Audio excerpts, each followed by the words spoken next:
They made America laugh for 9 straight seasons.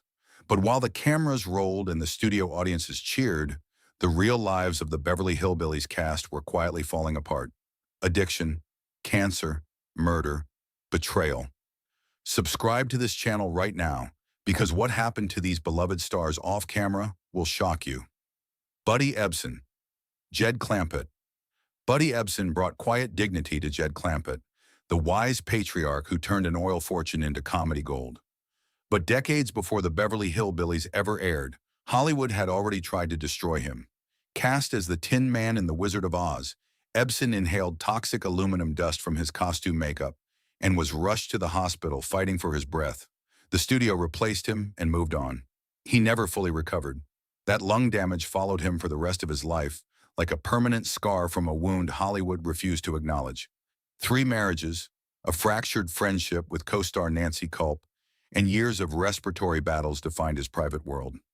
He died on July 6, 2003, at the age of 95, in Torrance, California. The cause was respiratory failure, the same damage inflicted over 60 years earlier on a Hollywood soundstage. Irene Ryan, Granny Moses. Irene Ryan turned Granny Moses into one of the funniest women on American television. Nobody watching her explosive performances could have guessed what was happening inside her body. Ryan had begun performing at age 11, surviving vaudeville, 2 failed marriages, and decades of relentless touring. She had given everything to her craft. In 1973, while performing on Broadway in the musical Pippin, she collapsed on stage mid-performance. Doctors delivered a devastating diagnosis: inoperable brain cancer combined with heart disease. Even then, she tried to return to the stage. Her body refused. She died on April 26, 1973, at just 70 years old in Santa Monica, California. The audience she had entertained her entire life never got to say goodbye properly. Donna Douglas. Elly May Clampett.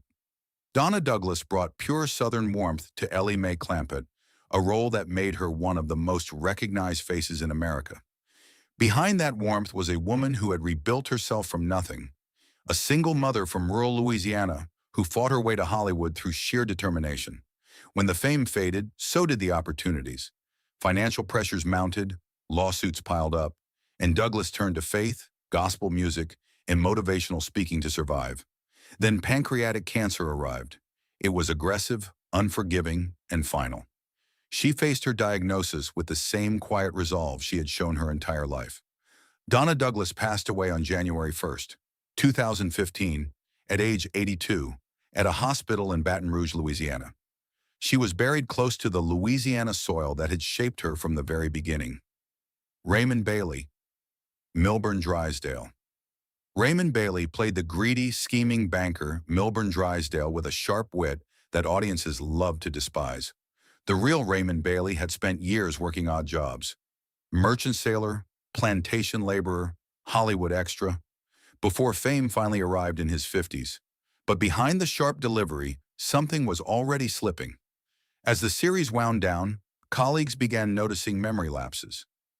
Bailey was quietly battling Alzheimer's disease, and the precise comedic mind that had made Drysdale so memorable was deteriorating.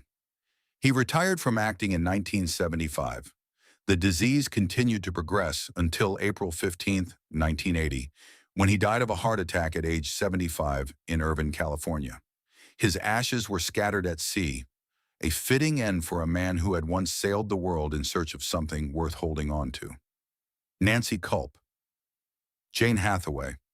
Nancy Culp gave Jane Hathaway intelligence, dry humor, and a dignified loyalty that made the character quietly unforgettable. She had earned a master's degree, served in the U.S. Naval Reserve, and built a career in Hollywood despite an industry that consistently underestimated her. Her Emmy nomination proved she was more than a supporting player, but the cruelest blow came not from a health diagnosis. It came from a friend. When Culp ran for Congress in 1984, her former co-star Buddy Ebsen publicly opposed her campaign on the radio, calling her too liberal. The public betrayal shattered a bond that fans had believed was genuine. She lost the election. Then in 1990, she was diagnosed with cancer.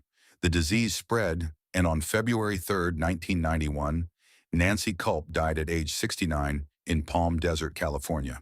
a woman of tremendous intelligence and dignity, remembered too often only for someone else's cruelty. Bea Benaderet, Pearl Bodine. Bea Benaderet was a pioneer. Before television, her voice had filled American living rooms through radio. The Jack Benny program, the Flintstones, George Burns, and Gracie Allen. On the Beverly Hillbillies, she played Pearl Bodine with a warmth that launched her straight into another beloved series, Petticoat Junction. But behind the warmth, lung cancer was spreading. A heavy smoker for most of her life, she had already had one health scare in 1963. By 1967, the cancer had returned with a vengeance. She continued filming for as long as her body allowed, refusing to stop working even as treatment weakened her. Bea Benaderet died on October 13, 1968, at age 62, in Los Angeles. Her husband Eugene Twombly was so devastated by her loss that he suffered a fatal heart attack just 4 days after her funeral and was buried beside her. Sharon Tate, Janet Trego. Sharon Tate appeared in the Beverly Hillbillies as the young secretary Janet Trego at just 20 years old. It was one of her earliest roles, and the charm she brought to it hinted at the international stardom waiting for her. By 1967, she had received a Golden Globe nomination.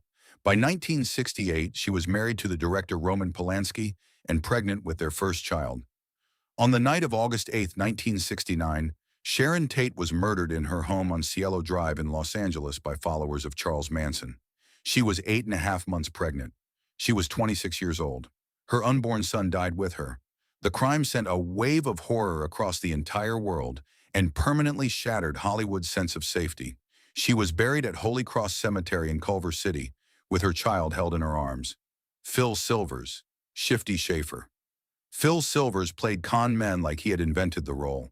Fast-talking, clever, irresistible. But the real Phil Silvers was a man at war with himself.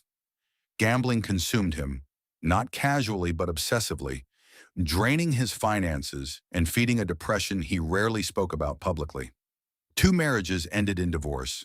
In 1972, he suffered a stroke during a stage production, leaving him with lasting speech difficulties. He kept working anyway. Phil Silvers died in his sleep on November 1, 1985, at age 74, in Century City, California. A heart attack quietly in the night. Kathleen Freeman. Flo Schaefer. Kathleen Freeman had been performing since she was 2 years old, launched onto the stage in her parents' vaudeville act before she could fully understand what a stage was. Decades later, with over 100 film appearances behind her, she finally received her moment of true Broadway recognition with The Full Monty in 2000 and a Tony nomination. Then lung cancer arrived, diagnosed while she was still performing in the show. She continued for as long as physically possible before the illness forced her off stage. Kathleen Freeman died on August 23, 2001, at age 78 in New York. Her career had spanned over 50 years. Her Tony nomination came too late and lasted too briefly. The Beverly Hillbillies gave America laughter it has never forgotten. But every person who brought that show to life carried a private story far heavier than anything shown on screen. Which of these lives stayed with you the most? Leave your thoughts in the comments below. Like this video, subscribe to the channel, and stay with us. Because the untold stories behind television's greatest legends are only just beginning.